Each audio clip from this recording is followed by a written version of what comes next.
Oi pessoal, esse é um comentário de mercado especial, porque ontem foi aprovada a reforma da Previdência. Finalmente saiu a reforma da Previdência e sem dúvida nenhuma isso é motivo para nós comemorarmos. Eu não vou discutir se essa reforma foi a melhor, a pior, se ela foi justa, injusta, o importante é que saiu. Muito provavelmente daqui a 10, 15 anos a gente vai estar revisitando esse assunto, mas a primeira grande reforma, difícil de ser feita, foi aprovada. Outras reformas precisam vir, principalmente a reforma tributária e a reforma política, que muda um pouco o sistema político no Brasil. A tributária já está em discussão. A política talvez vai levar algum tempo. Não sei se esse Congresso aprova uma reforma política, mas uma hora a gente vai precisar. E por que que isso é importante e por que que esse comentário de mercado é especial? Em economia, existe uma coisa que a gente chama de taxa de juros de equilíbrio. A taxa de juros é utilizada pelos governos, pelos bancos centrais, para aquecer ou desacelerar a economia. Quando a taxa de juros está muito baixa, é mais fácil os empresários investirem, o dinheiro fica mais barato, é mais fácil para eles tomarem dinheiro emprestado.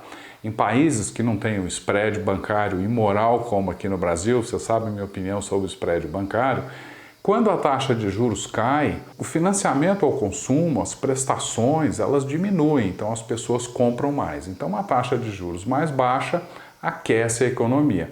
E quando a economia está muito aquecida, as pessoas estão comprando muito e as empresas conseguem repassar o custo, as taxas de juros sobem para desacelerar essa economia. Então a taxa de juros é mais ou menos como se fosse o freio e o acelerador de uma economia.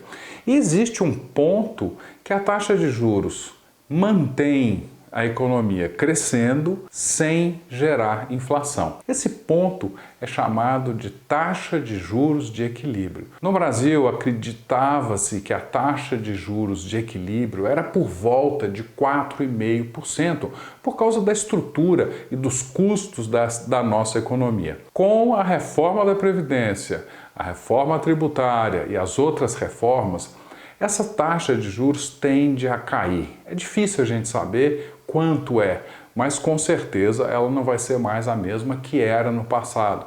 Então isso é motivo para nós comemorarmos como brasileiros, porque o Brasil começa a caminhar para uma normalidade comparando com outros países. Isso é muito bom, isso dá mais previsibilidade à economia e incentiva as pessoas a investirem em projetos produtivos, em indústrias, em serviço. O custo do estoque das empresas diminui. Teoricamente, o custo das parcelas, quando você compra a prazo, cai. Aqui no Brasil, vocês sabem que eu já comentei muito isso, a imoralidade do spread bancário, mas uma hora esse spread cai, então barateia a compra para todo mundo. Então, gente, esse é um momento especial. Nós vimos a primeira grande mudança estrutural da economia brasileira e a gente continua torcendo para as próximas mudanças virem. Do ponto de vista do investidor, essa taxa de juros mais baixa vai trazer menos retorno, a gente vai ter que ser mais inteligente e a gente vai ter que buscar melhores produtos para investir, mas isso faz parte e é o mercado que os investidores dos países desenvolvidos têm para aplicar. Diversificação vai ser muito importante e a busca por um pouco mais de risco, não um risco descontrolado, um risco bem avaliado, também vai ser importante para trazer bons rendimentos para o seu investimento. Pessoal, é isso. Gostou? Curte, comenta, compartilha. Tem dúvida? Manda pergunta que a gente faz conteúdo para você. Obrigado!